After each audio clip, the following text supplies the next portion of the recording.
Já parou para pensar no tempo? Filósofos desde a antiguidade tentam explicar o tempo. O que é presente, o que é passado, o que é futuro? O que você vive hoje? Já está no passado? Aquilo que eu vou dizer daqui a pouco está no futuro? Você já olhou para esse sujeito e se perguntou: por que será que ele é tão famoso? Bom, se você quiser entender essa equação, se você quiser entender a razão deste cara ser tão famoso, e se você quiser pensar um pouquinho sobre o tempo do ponto de vista da física, então espera a vinhetinha que a gente começa.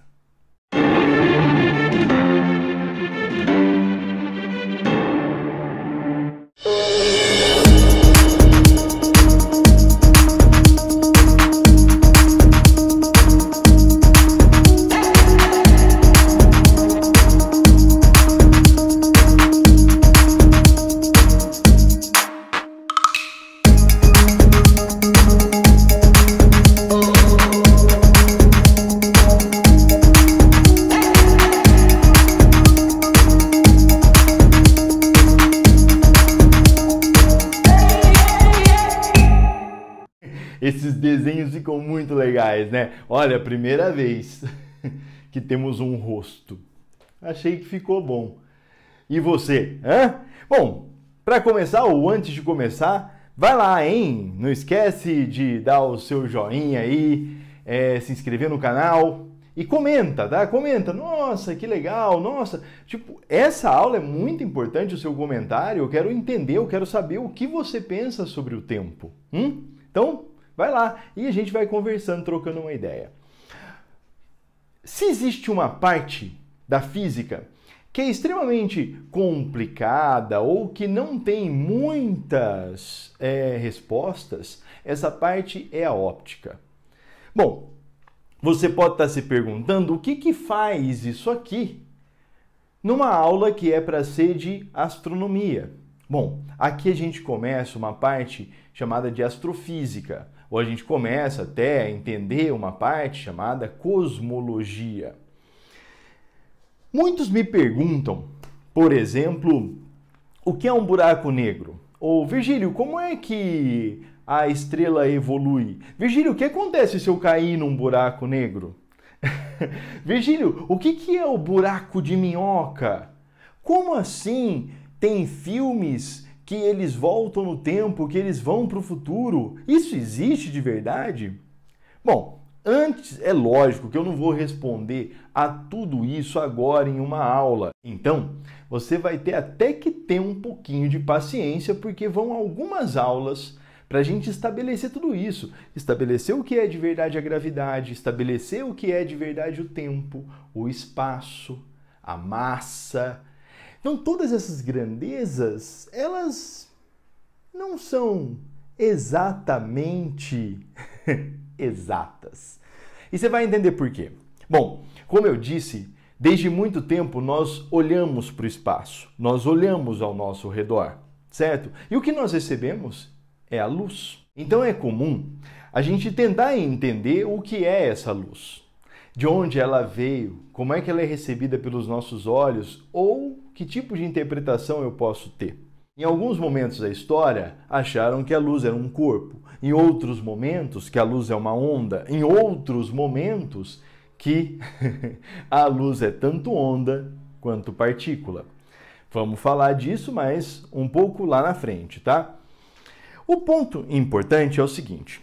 Tentando buscar explicações para a medida da velocidade da luz e para a natureza dela, um sujeitinho no final do século XIX, chamado James Clerk Maxwell, estabeleceu que a velocidade da luz, ou que a luz, se propaga em meio a ondas elétricas e magnéticas, em meio a oscilações. Um ponto interessante é o seguinte, você não precisa entender essa fórmula, eu vou te dizer o que ela é. Isso aqui é a representação da velocidade da luz no vácuo.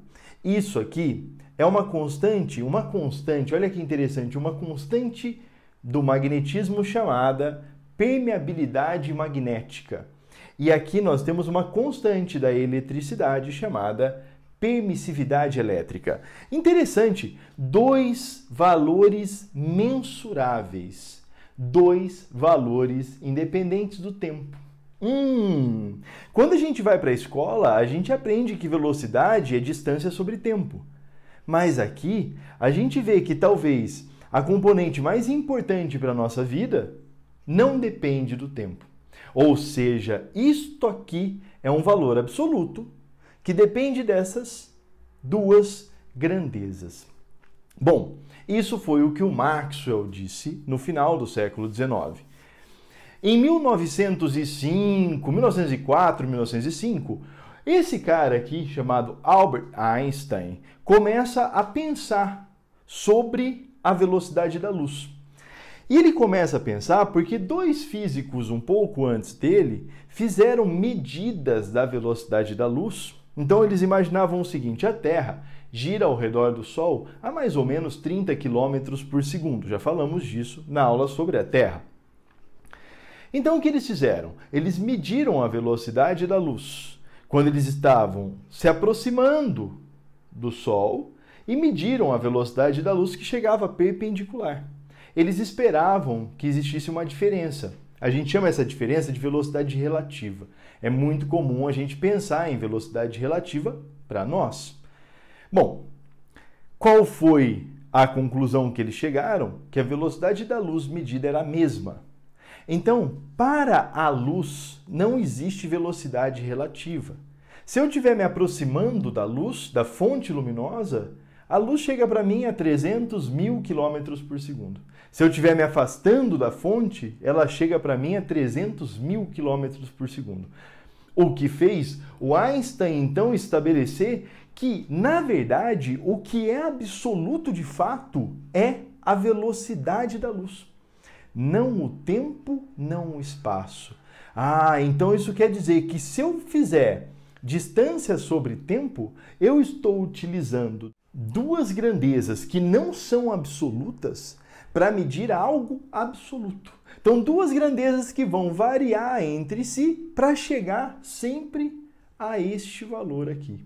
Bom, é claro que isso deve estar dando uma perturbada na sua cabeça, e evidente, deu uma perturbada na cabeça de todo mundo. Por quê? Porque até então, se a gente pegar a física newtoniana, por exemplo, o tempo era absoluto, o tempo é linear, o tempo é absoluto. Se você pensar para você, também, né? Você fala, não, eu vou fazer isso daqui 10 segundos, eu vou fazer isso daqui 10 minutos, esta aula vai durar 20 minutos. Enfim, o tempo para nós parece ser absoluto, mas aí que está o ponto. O tempo não é absoluto. E aí o Einstein pensou no seguinte experimentozinho. Imagina você que aqui nós temos um vagão. Este vagão está parado, tá vendo? Ele nem está sobre trilhos, ele está com velocidade zero. Aqui eu tenho um emissor e um receptor no mesmo lugar. Em cima, no teto do vagão, temos um espelho, tá bom? Eu vou emitir a luz aqui, ela vai bater nesse espelho e voltar. Então ela vai ser emitida por este ponto e recebida. Tudo bem? Bom, até aí, show. E essa menininha, ela tá ali medindo o tempo dela. Seria o mesmo tempo nosso, tal. Nesse momento que ela está estacionada com um vagão, ela vê um outro vagão passar por ela. E aí ela começa a se perguntar, bom, e se tivéssemos este mesmo emissor e este mesmo refletor? O ponto é o seguinte, esse vagão se movimentando para cá, para a direita, olha só, eu vou mandar um raio de luz para cima. Mandei. Eu mando um raio de luz para cima aqui, só que a hora que ele atinge o espelho, esse espelho já não está mais aqui. Esse espelho está aqui. A hora que ele volta, enquanto ele está voltando, o vagão está indo para frente. Então, enquanto ele está voltando para cá, olha só, a luz não vai mais chegar aqui, a luz vai chegar nesse ponto. Eu vou fazer uns desenhos rapidinho, vamos lá. Bom, olha só, aqui então a luz vai ser emitida e recebida. Esse emissor, ele vai contar um intervalo de tempo. Eu vou chamar esse intervalo de tempo de T0. Tudo bem? Olha, T0. Então a luz vem aqui na velocidade da luz e bate e volta, marcou T0. Aí que está o ponto. Agora a luz ela vai sair daqui, mas olha, ela não vai percorrer a mesma distância. Olha a distância que ela percorreu aqui. A distância que ela percorreu aqui foi 2 vezes a altura do trem. E a distância que ela percorreu aqui, bom, é visualmente, é claro que isso aqui está totalmente fora de escala e tal, mas isso aqui é visualmente maior, tá? Bom, como é que a gente mede esse cara? E essa distância aqui, por exemplo, eu vou medir ela como sendo a velocidade da luz vezes o tempo. Virgílio, de onde você tirou isso? Daqui, ó. Vamos lembrar que a distância é a velocidade vezes o tempo. Essa aqui é a primeira equação que nós aprendemos na escola em física. Outra coisa interessante é, olha só, a gente tem aqui um triângulo. Você consegue perceber esse triângulo aqui? Ó, aqui nós temos um triângulo, olha só. Ah, é verdade, Virgílio. Um triângulo formado pela distância percorrida pelo trem, que é a velocidade do trem vezes esse tempo, pela altura. Ah, como que eu vou medir essa altura? Ah, Virgílio, a altura é a altura do vagão. É o que ele percorre, é a distância que ele percorre aqui, por exemplo. Então, é C vezes T0. Tá vendo? A distância é velocidade vezes tempo. Essa é a altura. E aqui nós temos, então, um triângulo retângulo. Tá, pode pensar por aqui, pode pensar aí de volta. Nós vamos pensar só nesse triângulo aqui, tá bom? Então, Virgílio, mas não tem 2 vezes ou dividido por 2 aqui? Como vai acontecer em todos eles, a gente vai desconsiderar, porque você consegue cortar lá na equação. Bom, nós vamos utilizar então o quê? A equação da velocidade média e a equação de Pitágoras. A equação de Pitágoras também é uma equação extremamente importante na matemática e uma das mais simples. Não acredito, Virgílio, que você vai com ΔS por ΔT e Pitágoras deduzir a relatividade. Vou.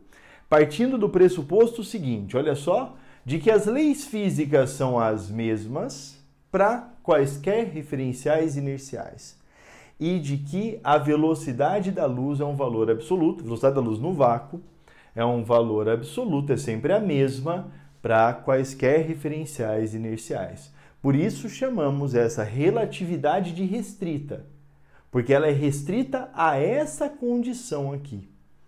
Virgílio, dá para falar da relatividade geral? Em uma outra aula. Agora eu vou te falar o seguinte. Se você não quiser ver a dedução da equação, então vai para esse minutinho do vídeo aqui, tá bom? Já joga lá. Se você quiser ver a dedução, eu espero que queira, me acompanha. Que bom que você topou ficar para ver isso aqui.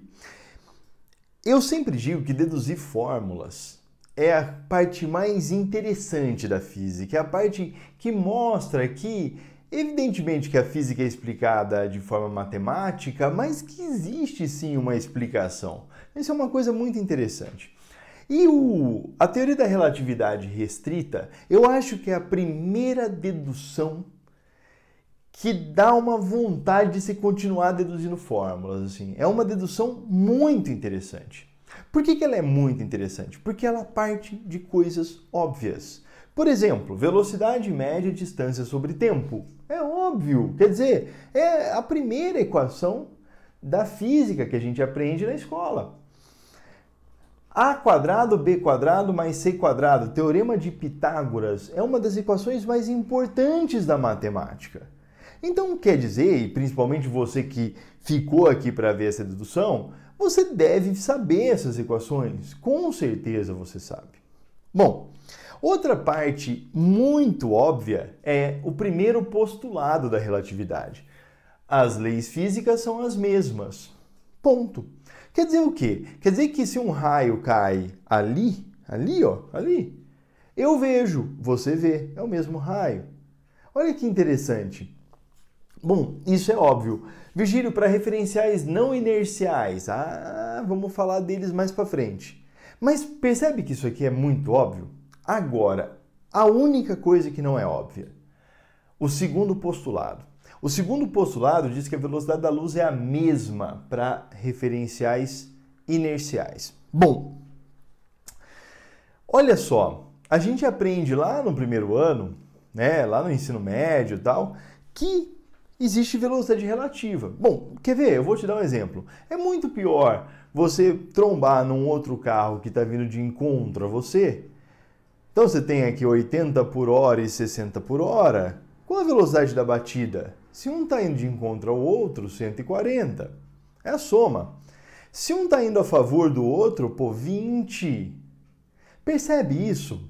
Então, existe uma velocidade relativa. E com a luz, não. As equações de Maxwell mostram que a velocidade da luz não depende do tempo. Isso é muito interessante.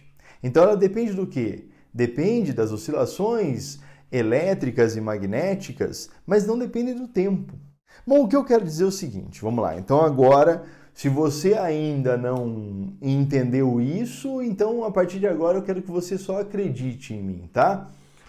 A velocidade da luz não muda. Então, se eu estiver indo de encontro com a luz, a velocidade é 3 vezes 10 oitava. Se eu estiver indo a favor da luz, a velocidade é 3 vezes 10 oitava. Tá bom? Acredita nisso, tá? A gente vai falar mais vezes sobre isso. Eu acho que você vai entender mais pra frente. Agora, vem um ponto muito legal, que eu falo sempre para os meus alunos. Deduzam essa equação sozinhos. Por quê? Bom, vamos lá? Você estava ali no trem, né? Na figura anterior que a gente teve que apagar, você estava ali no trem. Então a gente tem um pulso que viaja aqui, ó. Vamos descobrir a altura disso aqui? Virgílio, a altura é c, que é a velocidade da luz, vezes o tempo, ó. Velocidade vezes tempo. Aqui é por 2, mas como vai ter 2 nos 3, vou cortar já, tá? Só que esse tempo é o tempo medido por um observador em repouso. Então, vamos chamar de T0, tá bom? Agora, essa distância aqui, ó, essa distância é a distância percorrida pela luz, mas com um trem em movimento. Então, essa distância vai ser c vezes, vamos chamar de T1, tá bom? E essa distância aqui é a distância percorrida pelo trem. Bom, então é velocidade do trem vezes o T1. Aqui. O que eu quero? Relacionar o T1 com o T0, para mostrar que a velocidade pode sim ficar constante. E o que vai mudar é o tempo. Olha só, vamos então dar um jeito de materializar esse tempo. Hein? É uma discussão filosófica bem legal. Mas vamos lá, vamos fazer? Ó, a gente tem isso aqui. A ao quadrado, C, vezes T1 ao quadrado, é igual a V vezes T1 ao quadrado, mais C vezes T0 ao quadrado. Agora eu pediria que você pausasse o vídeo e tentasse resolver sozinho isso aí, tá? Tenta resolver sozinho. Bom, para quem pausou, vamos lá. Para quem não pausou, vamos lá. Vai ficar C ao quadrado vezes T1 ao quadrado é igual a V ao quadrado vezes T1 ao quadrado mais C ao quadrado, T0 ao quadrado. Nós queremos relacionar T1 e T0. Então vamos lá. C ao quadrado vezes T1 ao quadrado menos V ao quadrado vezes T1 ao quadrado é igual a C quadrado, T0 ao quadrado. Vamos colocar o T1 em evidência? Vamos sim, Virgílio. Então tá. T1 ao quadrado é C quadrado menos V quadrado. Isso é igual a C quadrado, T0 ao quadrado. Agora, eu vou passar o C aqui dividindo. Então, vai ficar T1 ao quadrado vezes C ao quadrado menos V ao quadrado dividido por C ao quadrado, que é igual a T0 ao quadrado. Vamos lá. Olha só, vai ficar T1 ao quadrado vezes C quadrado sobre C quadrado menos V quadrado sobre C quadrado. Isso vai dar T0 ao quadrado. C quadrado sobre C quadrado, 1.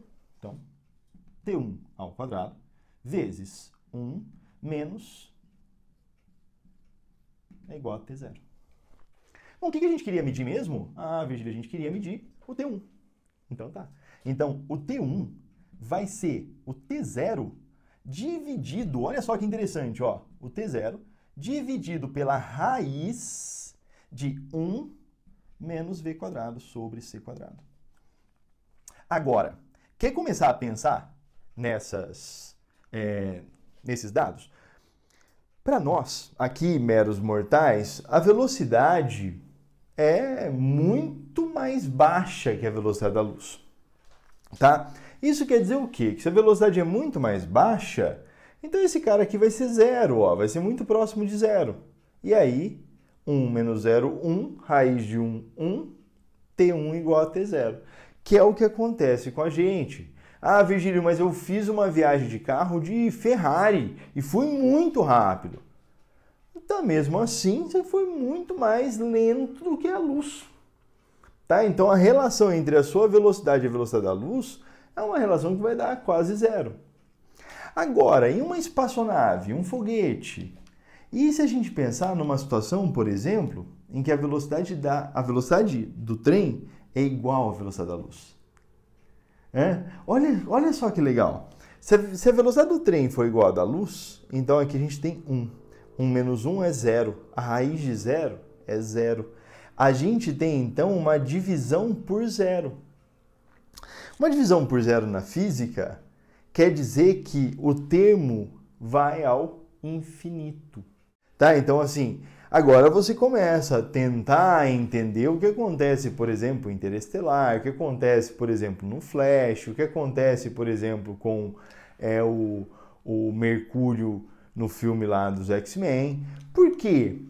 Porque esses caras, eles andam de uma forma que aqui a gente está falando do quê? Da dilatação do tempo, tá?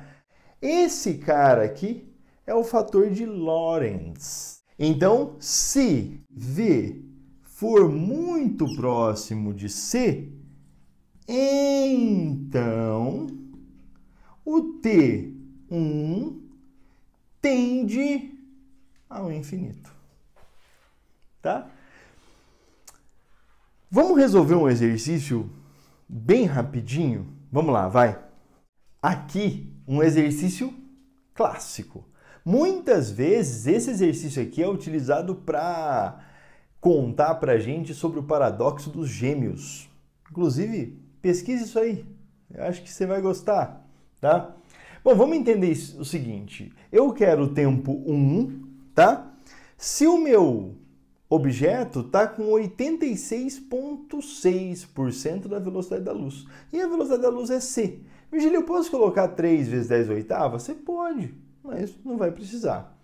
Olha só, vamos simplificar a nossa vida aqui rapidinho, tá? Então eu vou falar que T0 é igual a T1 vezes a raiz de 1 menos V quadrado sobre C quadrado. Olha, ficou mais bonita, ficou mais elegantezinho um pouco, né? O T0 é 10, tá bom? O T1 é o que eu quero, tá? Agora, vamos substituir aqui. Esse cara aqui, então, vai ser 1 menos, olha só, 86,6%. Ah, Virgílio, isso é 0,086, é 0,866 de C, exato. E aqui, C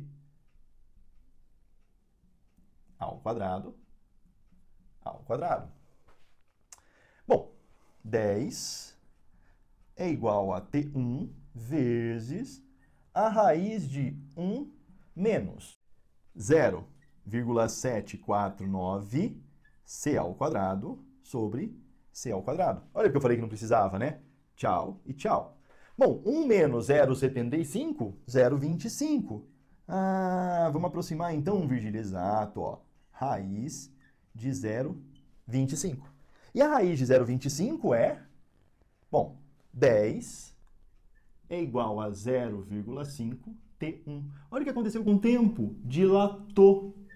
Então a gente tem aqui 20 anos. Bom, vamos montar aquela lousa de novo? Se você ficou para dedução ou não ficou para dedução, não tem problema. Olha só, nós chegamos a esta equação aqui. E essa equação, ela mostra para a gente, matematicamente, que o tempo deforma, o tempo sofre uma deformação para que a velocidade da luz continue a mesma. E isso é muito importante. Então, por exemplo, os GPS, satélites fora do planeta, várias situações precisam de correção relativística. Essa correção relativística nós vamos estudar mais para frente. Fora isso, essa discussão sobre o tempo gera um argumento filosófico muito maluco para a gente entender. Então, às vezes você fala assim, o próprio Einstein, quando ele foi explicar para um dos presidentes dos Estados Unidos o que era a relatividade, ele fala sobre estar, não vou repetir o que ele falou, mas ele fala sobre estar em uma situação que você gosta muito. Parece que o tempo passa muito rápido. Enquanto se você estiver numa situação que você não gosta tanto, o tempo passa mais lentamente. Então ele consegue, ele mesmo usa este recurso para falar que o tempo é relativo. Fora isso, passado, presente e futuro agora parecem uma coisa um pouco mais palpável. E isso é para deixar a gente maluco. Essa discussão filosófica, ela é muito interessante. Vamos entender o que é de verdade essa equação? Então, presta atenção, olha. Eu apaguei a menininha aqui, né? Eu apaguei o vagão parado, porque isso é o que gera mais dúvidas em relação aos alunos, sempre gerou dúvida em relação aos alunos. Preste atenção numa coisa, esse sujeito ele está dentro de um vagão que se move numa velocidade muito alta. O tempo t0 é o tempo medido por ele, tudo bem? Então ele, porque para ele o que está acontecendo? A luz está indo para cima e para baixo, só isso. O tempo medido por ele é t0. É o tempo do relógio dele. Quem é T1? T1 é o tempo medido por alguém que está de fora observando. Então imagina que isso aqui fosse um foguete, por exemplo, tá? Se isso aqui fosse um foguete, ele estaria viajando e ele envelheceria mais lentamente do que quem estivesse do lado de fora. Mas um ponto interessante é o seguinte, se esse sujeito aqui ele vai para o espaço, então ele envelhece mais devagar. Tem uma aula de um amigo meu que está aí, em que ele usa um exemplo que eu acho fantástico, então eu vou ter que repetir o exemplo dele. Imagina que eu tenho aqui a gente tem duas mulheres, uma do lado de fora e outra aqui nesse trem, ou nesse foguete, tá? Aí, a do lado de fora, para ela, passaram-se 12 meses, passou um ano para ela, tá bom? E para essa aqui, sei lá, 6 meses, meio ano. Então depois que essa aqui, a hora que essa aqui chega para conversar com ela, fala assim, pô, e aí, como é que foi? O que você fez? O que você não fez? Ela, olha só, aqui meu filho, eu engravidei, tive filho e tal. Aí ela se pergunta, mas como se para ter filho precisa de 9 meses e eu passei só 6 meses aqui? Esse é um ponto muito interessante da teoria da relatividade. Ela é comprovada cientificamente, experimentalmente? A resposta é sim, ela é. Tá? Mais para frente a gente pode falar um pouco disso. Qual foi o exercício? Não sei se vocês... quem estava deve se lembrar, quem não estava eu vou repetir bem rapidinho. Eu fiz uma simulação em que se a velocidade fosse 86,6% da velocidade da luz, então o T0, quer dizer, o tempo medido por quem está dentro do trem, seria de 10 anos. Enquanto o tempo medido para quem está fora do trem, 20 anos. Deu uma bugada aí?